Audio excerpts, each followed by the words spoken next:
മുഖ്യമന്ത്രി ഉമ്മൻചാണ്ടിയുടെ മകൾ മറിയ ഉമ്മനെ സ്ഥാനാർത്ഥിയായി പരിഗണിച്ചിരുന്നുവെന്ന് സ്ഥിരീകരിച്ച് UDF കൺവീനർ അടൂർ പ്രകാശ്. എന്നാൽ തലവിധി മറ്റൊന്നായി എന്നും അടൂർ പ്രകാശ് പറഞ്ഞു. കോന്നിയിലെ തെരഞ്ഞെടുപ്പ് കൺവെൻഷനിൽ മറിയ ഉമ്മനെ വേദിയിലിരുത്തിയായിരുന്നു പരാമർശം. ഷിജോ കുര്യൻ വിവരങ്ങളുമായി. ഷിജോ, നമുക്കറിയാം ആ എതിർപ്പ് ഉയർന്നു വന്നത് ചാണ്ടി ഉമ്മന്റെ ഭാഗത്തു നിന്ന് തന്നെയാണ്. കുടുംബത്തിൽ നിന്ന് ഒരാൾ മതി എന്ന അപ്പയുടെ നിലപാടെന്ന് പറഞ്ഞുകൊണ്ട് പിന്നീട് അതിൽ മറിയമ്മ ഉമ്മന്റെ പിന്തുണയൊക്കെ നമ്മൾ കണ്ടതാണ്. എവിടെയാണ് പരിഗണിച്ചത് എന്നൊക്കെ വിശദമായി അദ്ദേഹം പറഞ്ഞോ അടൂർ പ്രകാശ്? അനുജ, കോന്നിയിലെ UDF സ്ഥാനാർത്ഥി പ്രൊഫസർ സതീഷ് കൊച്ചുപറമ്പലിന്റെ തെരഞ്ഞെടുപ്പ് കൺവെൻഷൻ യോഗത്തിലായിരുന്നു മറിയ ഉമ്മനെ വേദിയിലിരുത്തിക്കൊണ്ട് UDF കൺവീനർ അടൂർ പ്രകാശിന്റെ പരാമർശം.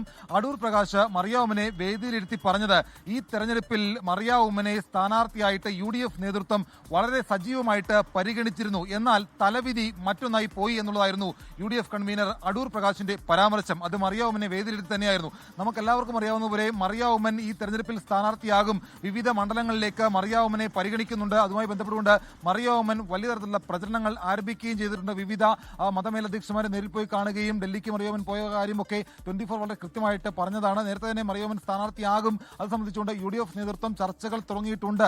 രമേശ് ചെന്നിത്തലയും പ്രതിപക്ഷ നേതാവ് VD സതീശനും അടക്കമുള്ള ആളുകൾ മറിയ ഉമ്മൻ ഇത്തവണ തെരഞ്ഞെടുപ്പിൽ സ്ഥാനാർത്ഥിയാകുമെന്നുള്ള ഉറപ്പൊക്കെ കൊടുത്തിട്ടുണ്ട് എന്നുള്ള വിവരങ്ങളൊക്കെ ഇതിനോടകം തന്നെ പുറത്തു വന്നതാണ്. പക്ഷേ കുടുംബത്തിൽ നിന്ന് ഒരാൾ മാത്രമേ സ്ഥാനാർത്ഥിയാവുകയുള്ളൂ എന്നുള്ള കാര്യങ്ങൾ ചാണ്ടി ഉമ്മൻ പിന്നീട് മാധ്യമങ്ങൾക്ക് മുമ്പിൽ വന്ന് ആവർത്തിക്കുകയാണ് ചെയ്തത്. ചാണ്ടി ഉമ്മന്റെ എതിർപ്പിനെ തുടർന്നുകൊണ്ടും ഒരു അതൃപ്തിയെ തുടർന്നുമൊക്കെയാണ് മറിയ ഉമ്മന്റെ സ്ഥാനാർത്ഥിത്വം നിഷേധിക്കപ്പെട്ടത്. എന്തായാലും അത് പറയാതെ പറയുകയാണ് UDF കൺവീനർ അടൂർ പ്രകാശ് മറിയ ഉമ്മനെ വേദിയിലെടുത്തി ചെയ്തിട്ടുള്ളത്. UDFന്റെ തലവിധി മറ്റൊന്നായി പോയെന്നുള്ളത് കൊണ്ടാണ് മറിയ ഉമ്മന്റെ സ്ഥാനാർത്ഥിത്വം ലഭിക്കാതെ പോയത് എന്നുള്ള കാര്യമാണ് മറിയ ഉമ്മനെ വേദിയിലെടുത്തിക്കൊണ്ട് പ്രൊഫസർ സതീഷ് കൊച്ചുപറമ്പലിന്റെ തെരഞ്ഞെടുപ്പ് കൺവെൻഷൻ യോഗത്തിൽ അടൂർ പ്രകാശ് പരാമർശം നടത്തിയത്.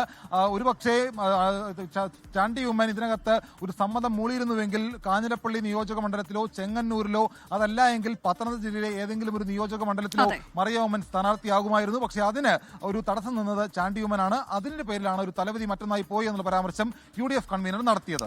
മറിയ ഉമ്മനെ വേദിയിലിരുത്തിയുള്ള UDF കൺവീനറുടെ പരാമർശമാണ്. തെരഞ്ഞെടുപ്പിൽ സ്ഥാനാർത്ഥിയാക്കുന്നതിൽ പരിഗണിക്കപ്പെട്ടതാണ് മറിയ ഉമ്മൻ, പക്ഷേ തലവിധി മറ്റൊന്നായി പോയി എന്ന് പറഞ്ഞുകൊണ്ട് അവസാനിപ്പിക്കുകയായിരുന്നു. ലോകത്തെവിടെയായാലും ഏത് സമയത്തും 24 വാർത്തകളും ഓഗ്മെന്റഡ് റിയാലിറ്റി പാക്കേജുകളും എക്സ്പ്ലെയിനറുകളും വിശദമായി കാണാൻ ഞങ്ങളുടെ YouTube ചാനൽ നിങ്ങൾക്ക് സബ്സ്ക്രൈബ് ചെയ്യാം.